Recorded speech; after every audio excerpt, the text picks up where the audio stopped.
Spa shooting rampage. And yesterday was a really bad day for him, and this is what he did. And so we are in a state of emergency. Okay, white supremacist violence is and always has been the number one threat to our society. But I'm also very proud that my wife is white. The Breakfast Club, bitches. All right, Charlamagne, please tell me, why was I your donkey of the day?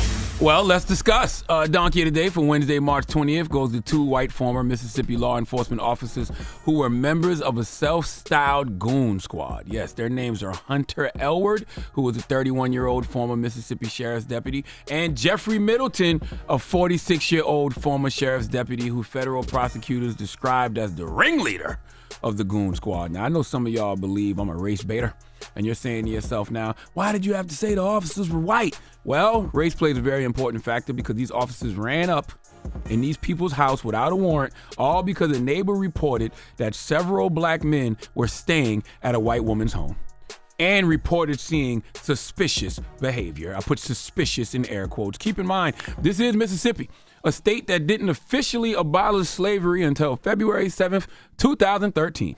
Okay, simply because someone forgot to do the paperwork. True story. The state of Mississippi had never submitted the required documentation to ratify the 13th Amendment, so slavery didn't officially get abolished until February 7th, 2013. So in a state like that, okay, the suspicious behavior is simply all these black men living with a white woman. All right, that damn neighbor probably was thinking to himself, I got Pornhub. I know black gangbang hardcore when I see it. So he decided to be the fun police and call the police, and this is what happened. Let's go to WAPT 16 ABC for the report, please.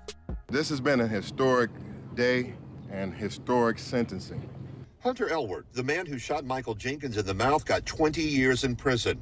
The first member of the Rankin County Goon Squad to be sentenced.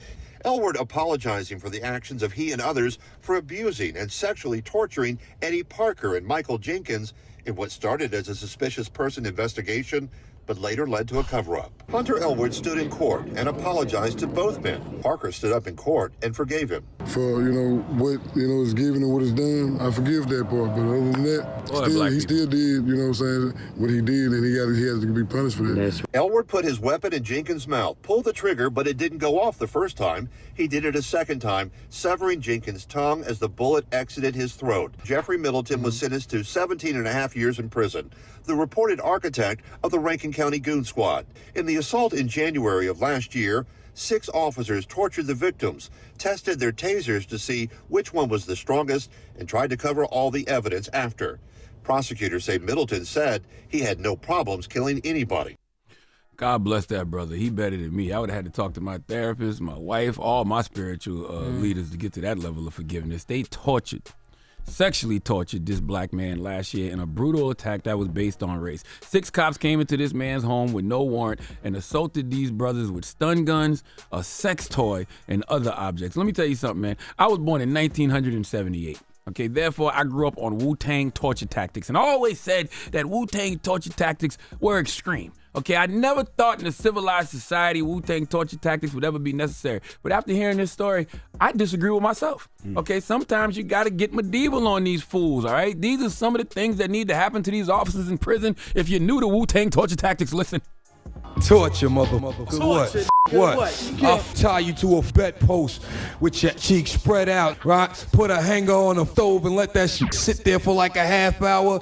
Take it off and stick it in your Yeah, I fucking lay your nuts on a dresser, just your nuts laying on a dresser, and bang them shit with a spike back. I'll pull your tongue out your mouth and stab the shit with a rusty screwdriver. I'll hang you by your off the 12-story building out. This is my favorite. I'll sew your whole clothes and keep feeding you and feeding you and feeding you and feeding you. Is it possible to sew a butt closed? Jesus, I mean, yeah, you can sew anything closed. I wonder. Listen, y'all know I'm a mental health advocate. I love therapy. I love meditation. I love plant-based medicine. We all on a healing journey. You know this about me, but I also believe in energy. And what you put out, you will get back. It's a really simple concept. If you live your life with the mindset, don't do anything to anyone that you wouldn't want done to you or someone you love, then you will live a great life. So with that said, I want these cops to receive the exact same energy in prison that they administered on the street. See, if you ask me, this isn't the first time these officers have done this. This is just the first time they got caught and punished for it. I have no problem with eye for an eye. Dildo for a dildo in this situation, okay? Do you know what eye for an eye means? The principle of justice that requires punishment equal in kind to the offense, not greater than the offense, as was frequently given in ancient times. So if someone puts out another's eye, one of the offender's eyes should be put out. Now, I've heard people say eye for an eye makes the whole world blind. That is not true. The whole world will not be blind. In fact, nobody would be blind if whatever you did to someone got back done to you. I really believe that. People would move a little different, a lot different. See, what those members of the Goon Squad don't understand is that it's all fun and games until the inmates got the dildo, okay? And listen, I see the comments on social media sometime, and folks say, Charlamagne, you make everything about race. And it's usually white people saying that. And I don't even get upset. I understand simply because race doesn't really exist for you because it has never been a barrier. Black folks don't have that choice. That's a quote from a Nigerian writer's name who I cannot pronounce. Let me say her name. Chimamanda Ngozi Adichie. Say it, play it one more time. Chimamanda Ngozi Adichie. Even when I hear it, I can't, you know. There's no S's in it. What that mean? Pretty easy. Let me hear it again. I don't want to. Chimamanda Ngozi Adichie. I still feel like I'll be spitting all over the place. Blessings to that queen. Chimamanda Ngozi Adichie. Yes. Blessings to that queen. Drop on the clue bombs for her. Just remember, whenever you tell a black person they making everything about race, just remember that quote from Chi-Chi. Okay? Race doesn't really exist for you because it has never been a barrier. Black folks don't have that choice. Please let Kathy Griffin give Hunter Elwood and Jeffrey Middleton the biggest hee-haw. Please give this giant jar of mail the biggest hee-haw. What state was this again? I'm sorry. Mississippi. Let Chelsea Handler get in on this. Hee-haw, hee-haw. That is way too much Dan mayonnaise. Man, I feel like Chris Rock got something to say, man. Cracker ass, cracker. Ooh. Oh, my girl working this morning? Cracker. Okay. You don't think they should get the death penalty, though? Yeah. Like, let's stop playing. Well, and they do have that in Mississippi, right? What? They still do that. Yeah, but if you believe in eye for an eye, nobody got killed, sadly. I mean, nobody got killed, thankfully. He shot him in his throat. He did shoot him in his throat. Yeah. They got I think 20 years. He just happened to survive. Yeah, just happened to survive. They tried to kill him there. He should be fried. It's crazy. And then hopefully when people see that you die from this, like it's not just you go to jail. I like the prison. I like the 20 years in prison. But he pulled the trigger, nothing came out, so he pulled it again. Like he knew what was up. I personally like the 20 years in prison, especially if they're living amongst general population. 2 police officers, everybody knows what they did, everybody knows their name. It's a pretty high profile case in Mississippi.